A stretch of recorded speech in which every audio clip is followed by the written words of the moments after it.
Baik, Bu Ros, mari Bapak Ibu kita bersatu dalam doa. Terima kasih Tuhan buat hari yang baru pada saat ini kami dapat berkumpul bersama-sama. Tuhan, kami mau mendengarkan sebagian firman-Mu. Urapi Pastor Paul yang akan menyampaikan apa yang menjadi isi hati-Mu dalam kebenaran firman-Mu Tuhan.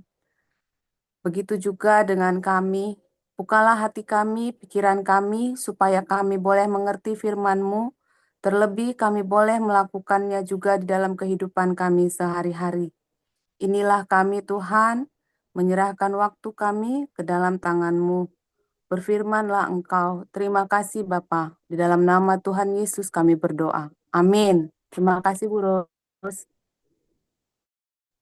Amin. Terima kasih Bu Melinda. Sebelum memulai, untuk Dr. Ido, mungkin boleh diposisikan kameranya pada posisi landscape, karena ini miring Pak ke sampingnya, ke bawah. Terima kasih. Silakan Bu Nerliana.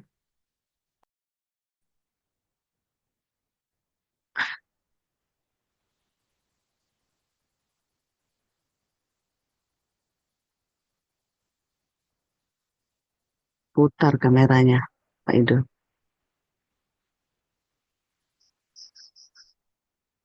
Iya, loh, sama saja. Maaf, Dr. Ido, posisinya berdiri, Dr. Ido.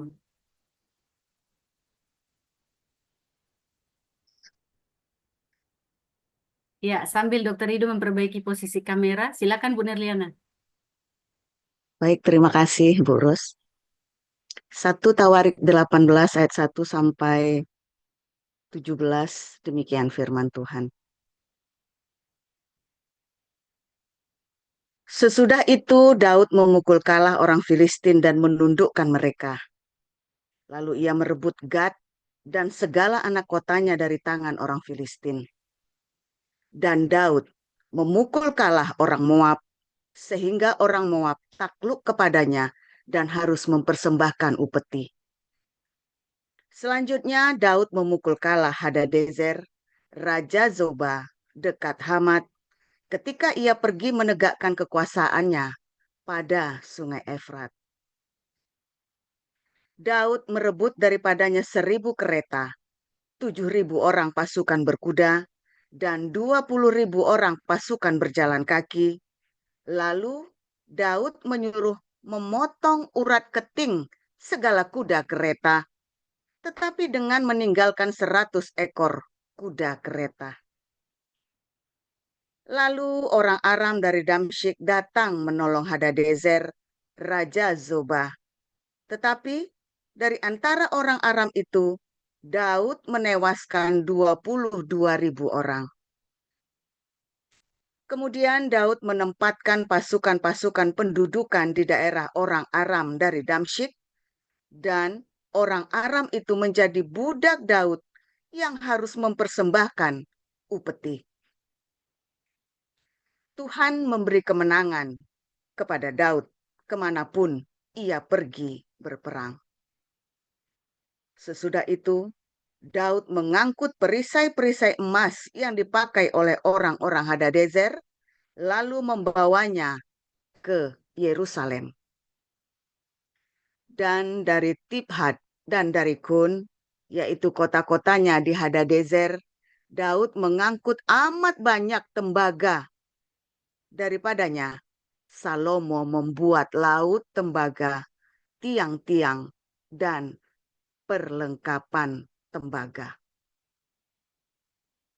Ketika didengar Tou, Raja Hamat, bahwa Daud telah memukul kalah seluruh tentara Hadadezer, Raja Zoba, maka ia mengutus Hadoram, anaknya, kepada Raja Daud untuk menyampaikan salam dan mengucapkan selamat kepadanya, karena ia telah memukul dia kalah.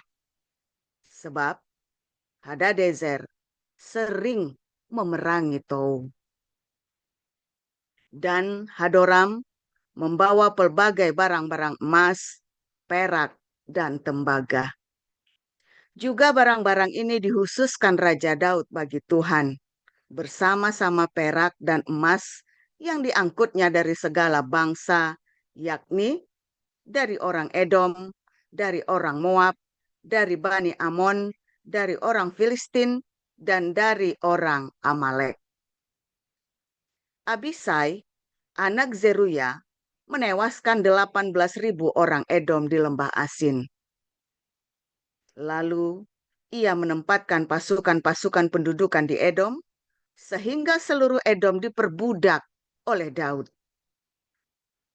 Tuhan memberi kemenangan kepada Daud kemanapun ia pergi berperang.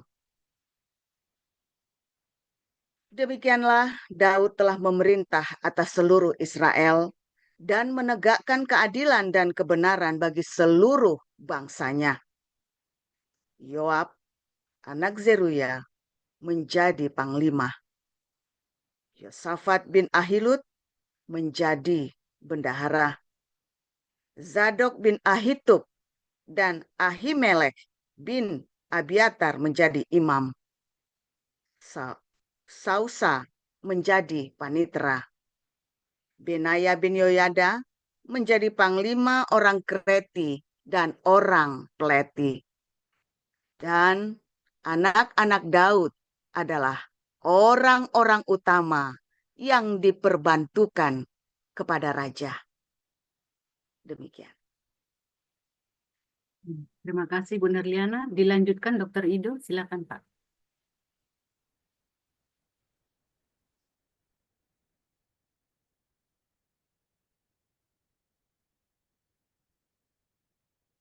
Mikrofonnya dibuka dulu Pak. Ya, saya akan lanjutkan Roma 8 ayat 1 sampai 39. Demikianlah sekarang tidak ada penghukuman bagi mereka yang ada di dalam Kristus Yesus. Roh yang memberi hidup telah memerdekakan kamu dalam Kristus dari hukum dosa dan hukum maut. Sebab apa yang tidak mungkin dilakukan hukum Taurat karena tak berdaya oleh daging, telah dilakukan oleh Allah. Dengan jalan mengutus anaknya sendiri dalam daging, yang serupa dengan daging yang dikuasai dosa karena dosa, ia telah menjatuhkan hukuman atas dosa di dalam daging, supaya tuntutan hukum Taurat digenapi di dalam kita, yang tidak hidup menurut daging tetapi menurut roh. Sebab mereka yang hidup menurut daging memikirkan hal-hal yang dari daging, mereka yang hidup menurut roh memikirkan hal-hal yang dari roh.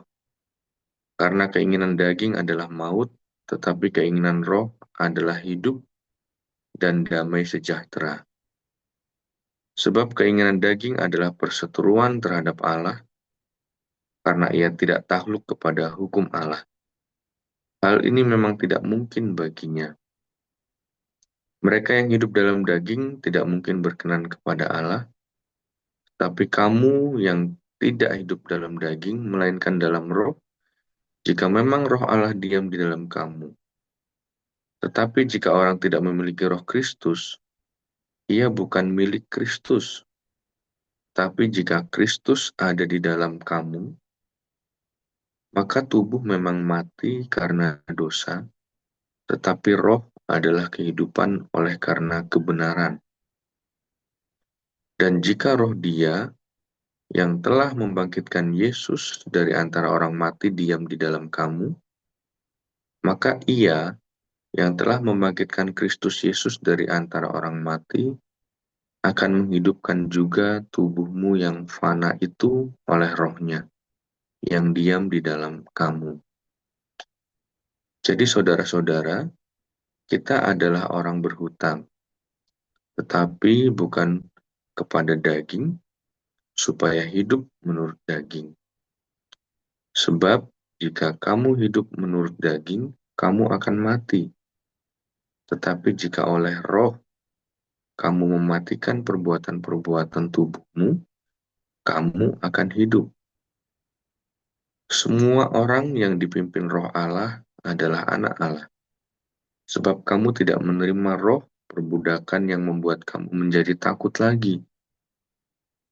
Tetapi kamu telah menerima roh yang menjadikan kamu anak Allah, roh itu kita berseru, "Ya Aba, ya Bapa." Roh itu bersaksi bersama-sama dengan roh kita bahwa kita adalah anak-anak Allah. Dan jika kita adalah anak, maka kita juga adalah ahli waris. Maksudnya orang-orang yang berhak menerima janji-janji Allah, yang akan menerimanya bersama-sama dengan Kristus, yaitu jika kita menderita bersama-sama dengan Dia, supaya kita juga dipermuliakan bersama-sama dengan Dia.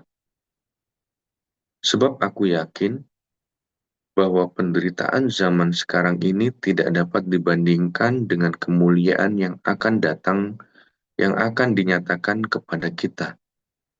Sebab dengan sangat rindu seluruh makhluk menantikan saat anak-anak Allah dinyatakan. Karena seluruh makhluk telah ditaklukkan kepada kesia-siaan, bukan oleh kehendaknya sendiri, tetapi oleh kehendak Dia yang telah menaklukkannya.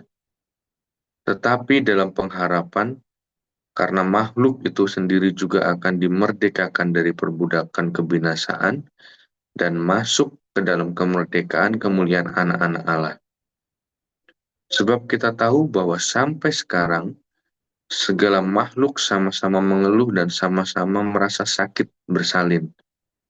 Dan bukan hanya mereka saja, tetapi kita yang telah menerima karunia sulung roh, kita juga mengeluh dalam hati kita sambil menantikan pengangkatan sebagai anak, yaitu pembebasan tubuh kita. Sebab kita diselamatkan dalam pengharapan, tetapi pengharapan yang dilihat bukan pengharapan lagi. Sebab bagaimana orang masih mengharapkan apa yang dilihatnya, tetapi jika kita mengharapkan apa yang tidak kita lihat, kita menantikannya dengan tekun. Demikian juga roh membantu kita dalam kelemahan kita. Sebab kita tidak tahu bagaimana sebenarnya harus berdoa, tetapi roh sendiri berdoa untuk kita kepada Allah dengan keluhan-keluhan yang tidak terucapkan.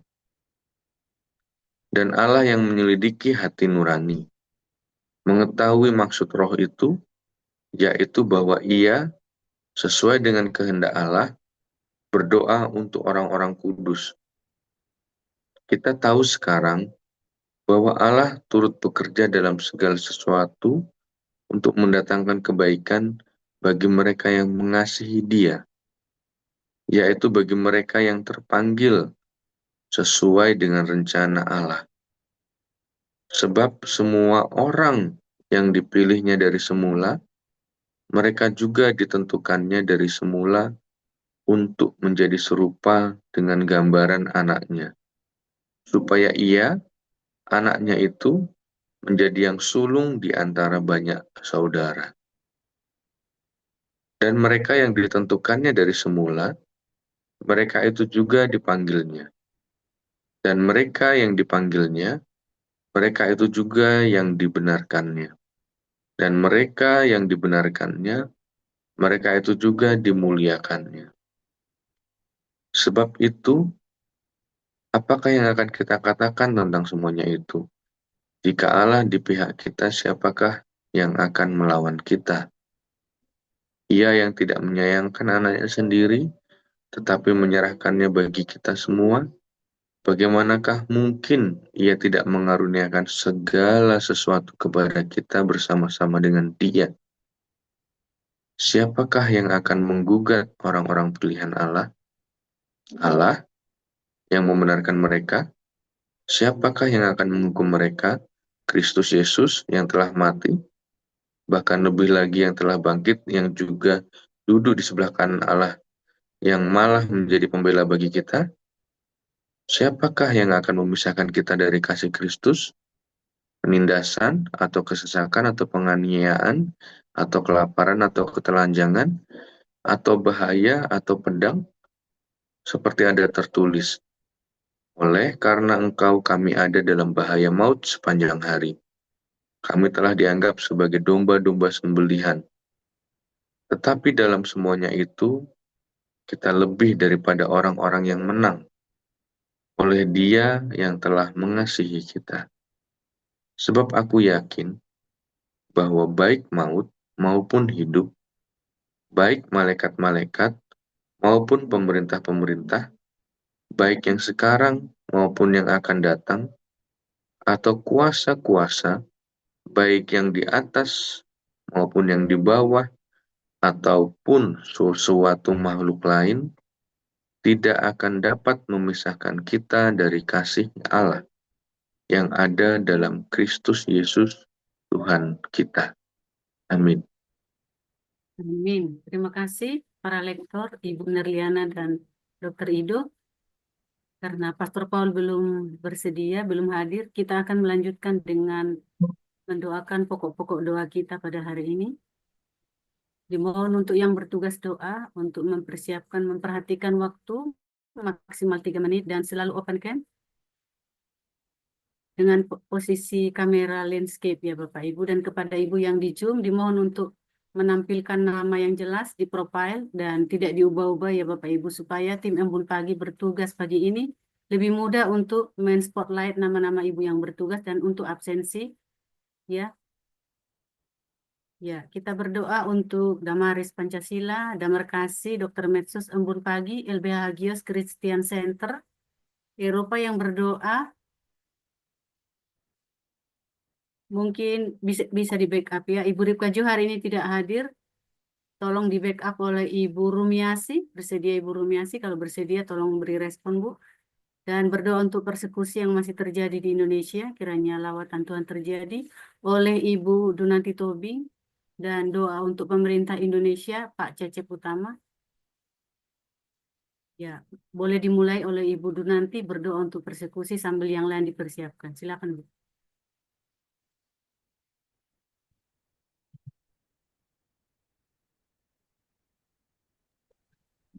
Ya, mari kita berdoa. Bapa di dalam surga, Bapa yang baik, pagi hari ini kami datang ke hadapan-Mu Tuhan memohon kiranya Engkaulah yang mengetahui segala yang terjadi di bangsa kami di Indonesia, khususnya persekusi-persekusi yang terjadi bagi hamba-hamba-Mu Tuhan, bagi mereka yang mewartakan kabar baik kebesaran kerajaan-Mu. Bapa yang baik, kiranya Engkau mau hadir di hati para saudara-saudara kami yang di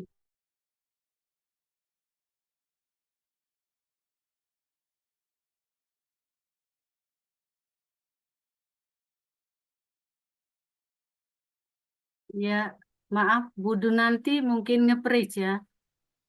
Ini apa sinyalnya agar mereka, tegang. Lanjut Bu, lanjut Bu. iya, kiranya Engkau hadir di hati mereka Bapa, lawat mereka satu persatu, beri kekuatan mereka dengan kuat kuasa Roh Kudus-Mu Tuhan. Biarlah hamba-hamba-Mu Tuhan yang memberitakan kabar baik ini boleh kuat menghadapi apapun yang mereka hadapi. Bapa yang baik, kiranya Engkau juga melawat Indonesia. Biarlah kasih karunia-Mu Tuhan memberkati bangsa ini. Biar terjadi pertobatan. Terima kasih Bapa yang baik. Inilah doa kami. Dalam nama anak-Mu Yesus Kristus Tuhan dan Juru Selamat kami yang hidup. Kami berdoa dan mengucap syukur. Amin.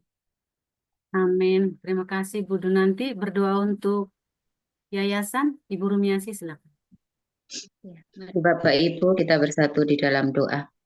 Bapak yang baik, Bapak yang mengasihi kami bersyukur pagi hari ini untuk kesempatan yang baru yang Tuhan berikan buat kami ya Tuhan, untuk kami bisa memberkati yayasan-yayasan di komunitas Hagios Internasional, Damaris, Damar Kasih, Hagios Embun Pagi, Dr. Medsos, dan LBH Hagios, dan penginjilan dan proyek Christian Center di Eropa. Bapak di surga, kami berdoa untuk yayasan-yayasan ini. Kami rindu melalui yayasan-yayasan ini nama Tuhan semakin dipermuliakan, visi misi semakin Tuhan tambah-tambahkan, bahkan Tuhan melalui yayasan-yayasan ini banyak orang-orang diberkati dan banyak orang-orang mengenal kasih Tuhan. Berkati setiap dalam pelayanan di yayasan ini. Pengurapan surga ada dalam kehidupan mereka masing-masing. Biarlah mereka memiliki hati Tuhan, karena ketika mereka memiliki hati Tuhan, mereka melayani dengan baik. Kesatuan hati buat mereka semua, kebersamaan dibangun dengan sukacita, sehingga pelayanan yang ada di yayasan-yayasan ini benar-benar Tuhan urapi. Biarlah di dalam bagian-bagian masing-masing Tuhan akan memberkati senantiasa. Tuhan akan memberkati setiap orang yang punya hati, baik menjadi pengurus, menjadi donatur, baik menjadi anggota, baik menjadi Tuhan orang yang mendoakan. Kiranya Engkau akan memberkati ya Bapak. Terima kasih. Biarlah Tuhan buat maju dan berkembang yayasan-yayasan yang ada di komunitas Hagios Internasional. Terima kasih Tuhan. Hanya di dalam nama Tuhan Yesus kami menyerahkan semuanya. Haleluya. Amin. Terima kasih Bu Ros. Amin. Terima kasih Bu Rumiasi. Lanjut Pak Cecep untuk doa pemerintah Indonesia. Baik, kita berdoa. Tuhan Yesus, terima kasih untuk pertolongan Tuhan, sukacita, damai sejahtera, bahkan kuat sehat tubuh yang kami rasakan saat ini ya Tuhan. Kami berdoa bagi pemerintah kami, pemerintah Indonesia, yang ada di tingkat pusat, di daerah, bahkan sampai ke tingkat paling bawah di desa-desa dan kelurahan. Tuhan kiranya menolong pemerintah Indonesia lebih-lebih lagi ya Tuhan. Pemerintah pusat, Presiden, Wakil Presiden, beserta jajaran-jajaran yang ada di pusat ya Tuhan, kiranya dapat mengambil keputusan-keputusan yang baik, kebijakan-kebijakan yang baik untuk kemajuan bangsa ini ya Tuhan, agar ada pemerataan ya Tuhan dalam pembangunan, ada keadilan, ada keamanan, lebih lagi kesejahteraan sosial maupun ekonomi bagi seluruh rakyat Indonesia. Ini doa kami Tuhan, membawa doa ini dalam nama Tuhan Yesus Kristus, Tuhan dan Juru Selamat kami. Kami sudah berdoa, haleluya. Amin. Kasih Bu Ros. Amin. Terima kasih Pak Cecep. Utama, kita akan berdoa untuk diaspora Indonesia yang tersebar di belahan penjuru dunia. Kali ini yang berdoa untuk Australia dan sekitar Pak David. Tapi sebelumnya, saya mohon kepada Ibu Endang Iswati untuk membackup doa, list doa untuk mempersiapkan diri. Silakan Pak David. Ya, kita akan berdoa buat ini ya, masalah sosial di sini karena biaya hidup yang cukup tinggi, yaitu secara politik mereka berdampak kepada sosial ya. Kemudian meningkatnya harga perumahan membuat itu juga masalah, termasuk juga semua pelayanan yang ada di rumah sakit ya, healthcare. Father, we pray for relief from the rising cost of living, which is weighing heavily of many households. We ask that you provide for those struggling to meet and that you guide our leaders as they seek to address this pressing issue. We pray for affordable housing, that all Australians might have access to safe, secure, and affordable homes. We ask that you bless in initiatives aimed at addressing homelessness and housing insecurity.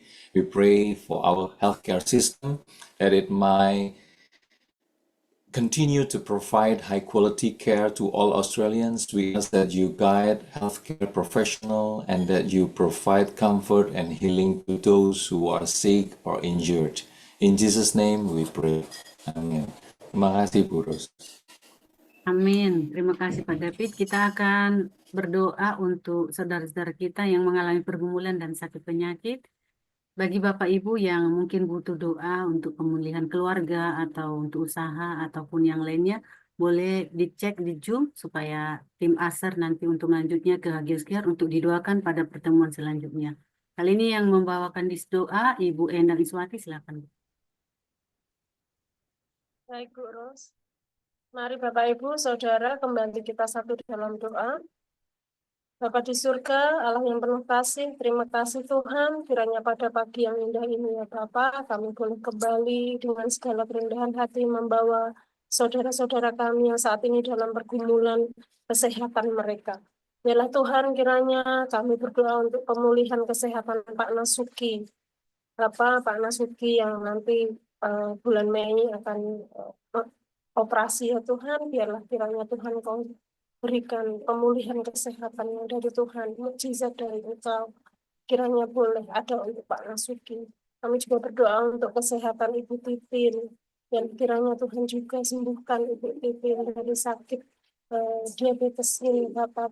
Tuhan berikan kesembuhan. Kami juga berdoa untuk kesehatan Jenderal Tobing, Tuhan. Mari Bapak, kiranya untuk saudara-saudara kami yang kami doakan ini, biarlah Tuhan kiranya kesembuhan terjadi atas mereka.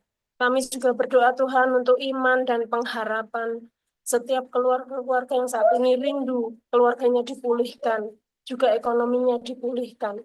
Kami berdoa untuk Ibu Puji Ari dan Ibu Kantun.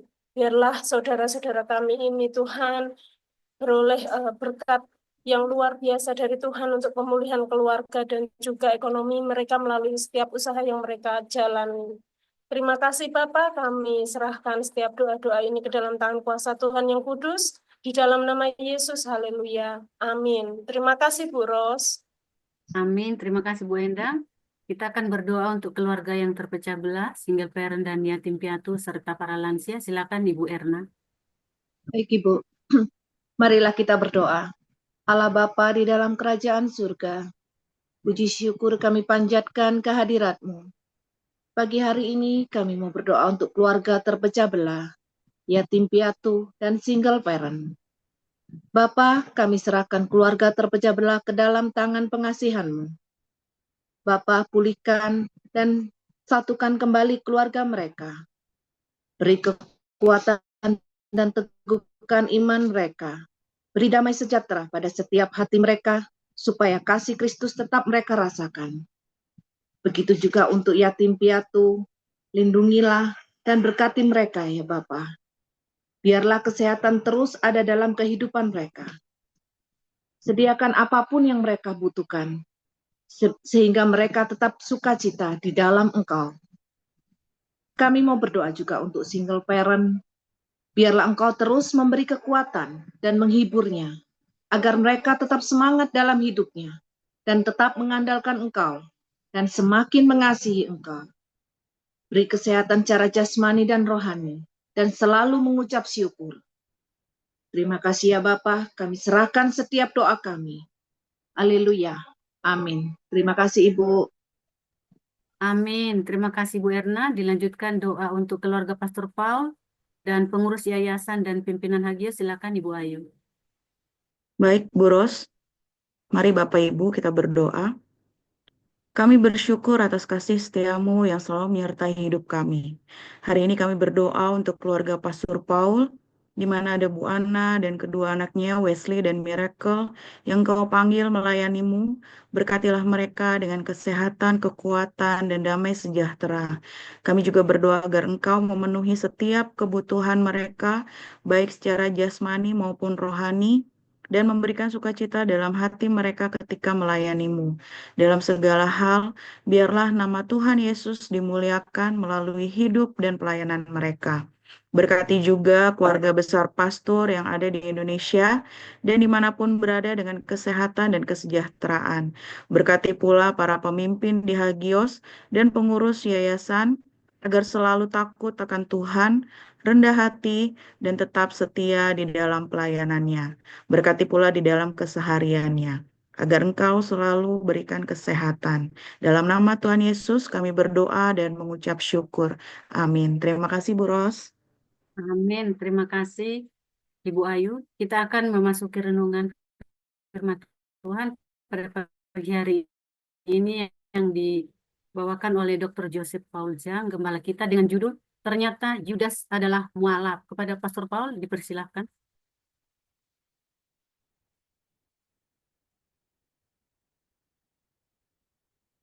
Ya, sambil nunggu Pastor Paul, kepada Bapak Ibu yang penerima bantuan di Hagios untuk tetap memperhatikan SOP kehadiran 74% ya Bapak Ibu. Mari kita dengarkan renungan pada pagi hari ini. Silakan Pastor.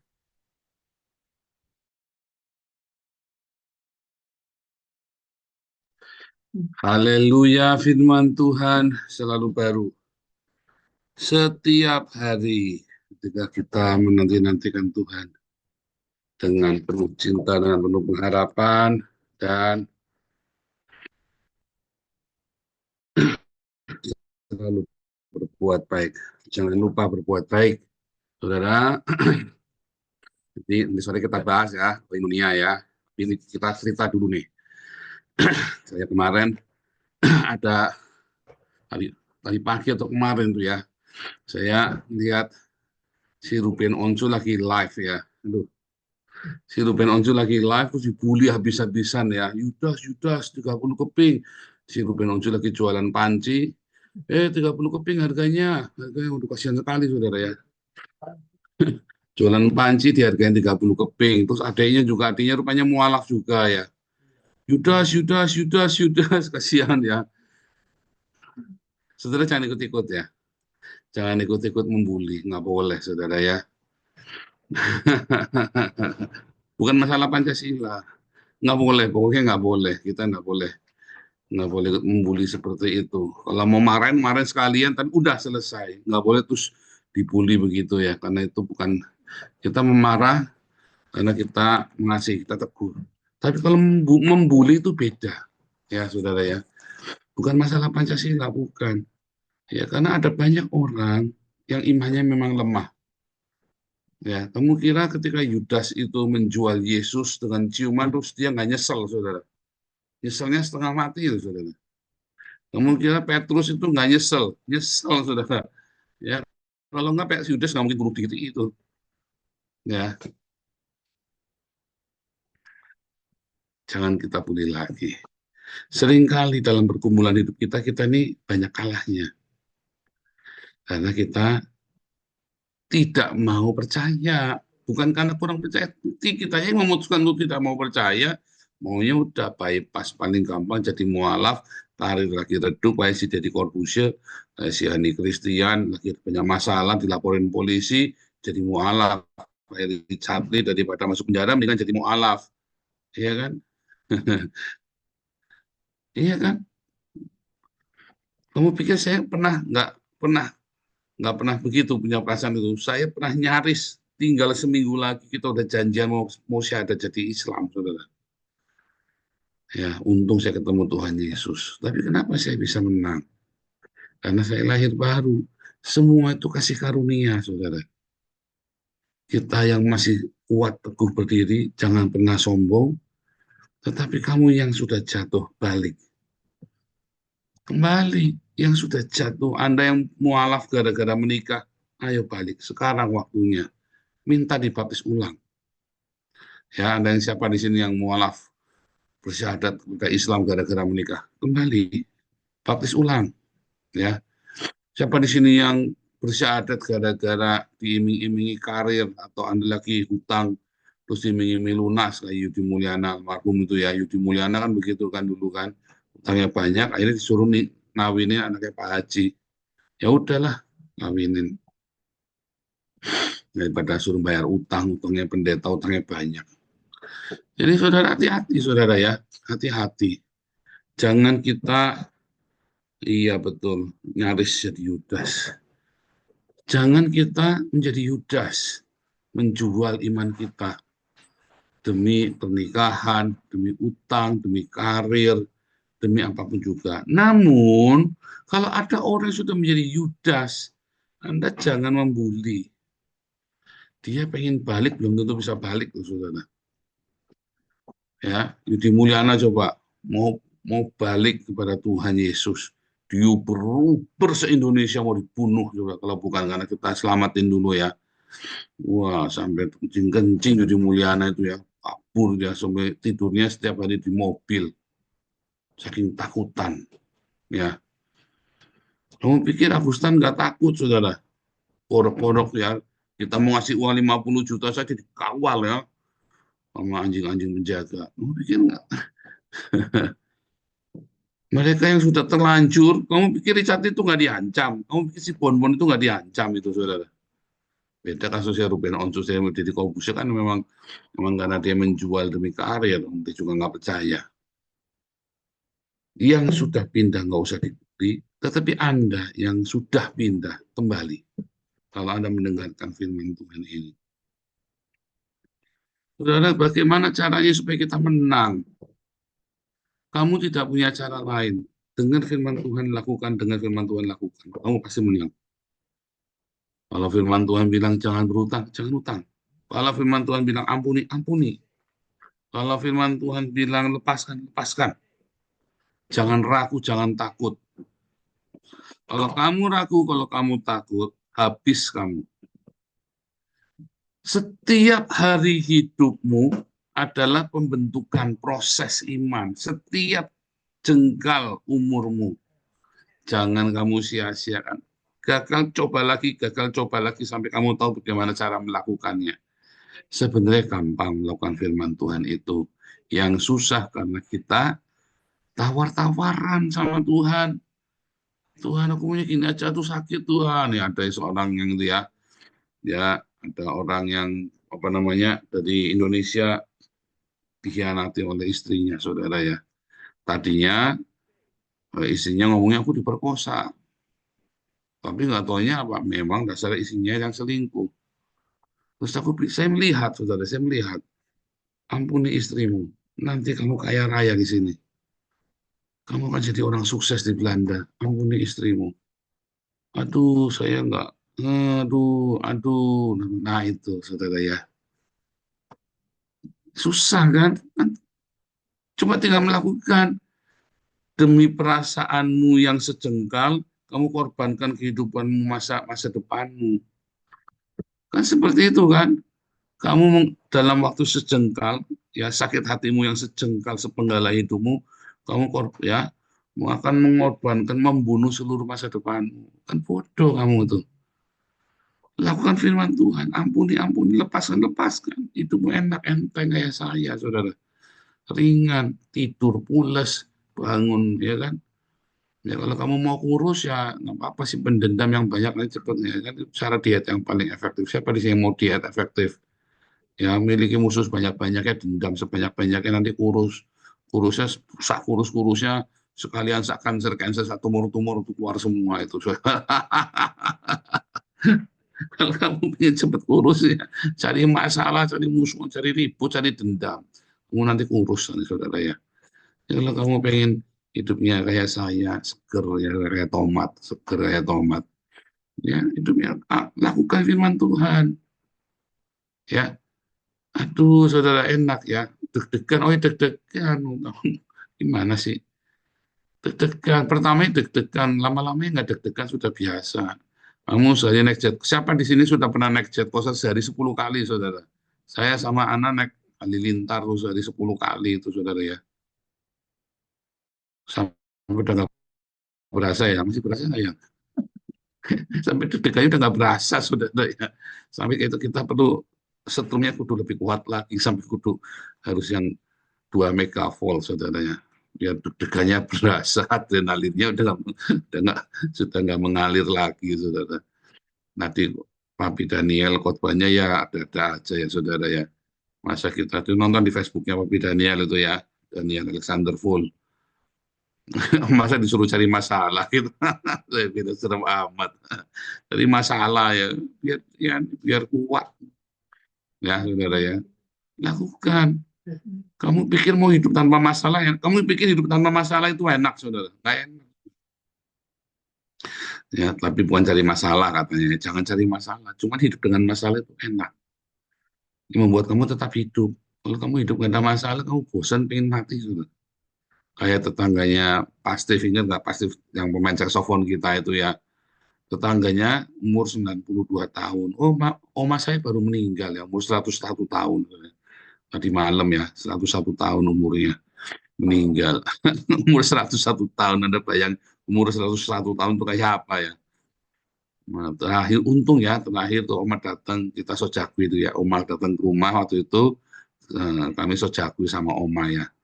Untung ya saya sempat sojakui sama Oma. Umur 101 tahun meninggal. Nah, saudara, hidup tanpa masalah itu nggak enak, saudara. Jangan bilang kamu pikir hidup tanpa masalah itu cuman masalahnya, jangan masalah yang dendam, ya masalah-masalah yang kamu gara-gara kamu cemburu-cemburunan, itu itu bukan masalah, itu namanya kamu jablay, jangan dibelai kamu saudara, dibelai sama asu, catek itu. Aduh, dibelai sama genderuwo, dikeplak kepalanya. Bukan. Masalah itu ya kamu hidup ada masalah, kamu difitnah, kamu apa dikerjain sama orang, udah nolong dibentung. Nah, itu namanya hidup dengan masalah. Hidup dengan masalah jablay repot saudara.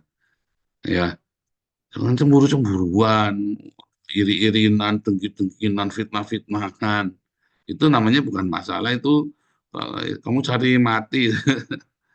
Tapi kalau untuk masalah itu ya itu tadi ya, saudara, kayak kita nih di Akunia nih, ya Damaris dananya kosong, waduh panik semua. Nah, itu masalah itu saudara ya. Masalah kan, waduh gimana nih kemarin pengurus gegeran ribut, nah kan masalah kan. Nggak apa-apa, kabur ya namanya, kamu takut dengan masalah. Lebih baik kamu pusing mikir masalahnya orang, kayak kita nih pusing mikirin masalahnya Damaris, masalahnya Damar Kasim, masalahnya Pagi, daripada kita pusing mikirin masalahnya sendiri. Kadang-kadang ngurusin orang lain, kita sendiri lagi repot. Nah sekarang dibalik, mendingan kamu mikirin orang lain daripada mikirin badan sendiri, saudara. Mikirin badan sendiri itu pusing, saudara. Ya kan? Kalau kamu mikir, aduh, aku ini punya utang, gimana bayarnya ya? Pusing ya. Tapi, aduh, ini ada Pak Lukas Yance punya utang, gimana ya saya bisa bayarin dia ya? Saya nggak pusing, saudara. Bagaimana cara saya bisa bayari utangnya Pak Lukas Yance? Bukan utangnya saya, utangnya Pak Lukas Yance. Iya kan? Bagaimana caranya? Ini Pak Lukas Yance sudah lama nggak makan babi ngepet ya. Babi hong, babi ngepet, babi hong, saudara ya. Aduh, gimana ya? Tapi kalau saya, aduh saya sudah lama nggak makan babi hong, nggak punya duit, pusing saudara. Tapi aduh, kapan saya bisa beliin ini ya, bisa beliin babi hong buat Pak Yance ya? Nah, itu namanya saya pusing mikirin Pak Yance. Pusing mikirin Pak Yance lebih enak daripada pusing mikirin diri saya sendiri. Kamu kalau tahu pusing mikirin malah saya sendiri malah repot saudara. Iya kan? Nah, harusnya itu begitu. Pusing mikirin Ethiopia, pusing mikirin Indonesia. Saya ini pusing mikirin Indonesia. Masalah saya itu mikirin Indonesia, saudara. Hebat ya, saudara ya. Masalahnya bukan mikirin anak istri, masalahnya mikirin Indonesia. Enak, saudara. Gitu ya. Dan paling enak tadi ya benar, diem dulu. Kalau ada masalah 6 hari, jangan teriak-teriak. 6 hari diem katanya. 6 hari. Ya, nanti hari ke-7 kamu teriak-teriak muji Tuhan. Banyak tertawa. Katanya nanti kalau kamu ada masalah, kasih senyum. Difitnah kamu kasih senyum. Itu ada lagunya ya. Diolok diejekku kan tetap tersenyum. Apapun yang terjadi, apapun terjadi, ku kan tetap tersenyum. Itu ya. Diolok, diejek, difitnah, tetap tersenyum katanya. Nanti iblisnya bilang apa setannya. Wis karepmu lah, wis aku wis kesel angel, wis angel, kata setan begitu ya. Karena kamu diolok, diejek, dihina, ditindas, kamu tetap tersenyum. Ya, bisa nggak? Bisa dong, masa nggak bisa? Kamu nanti nggak akan jadi mualaf. Kamu nggak perlu jadi Yudas. Ya, Tuhan Yesus memberkati.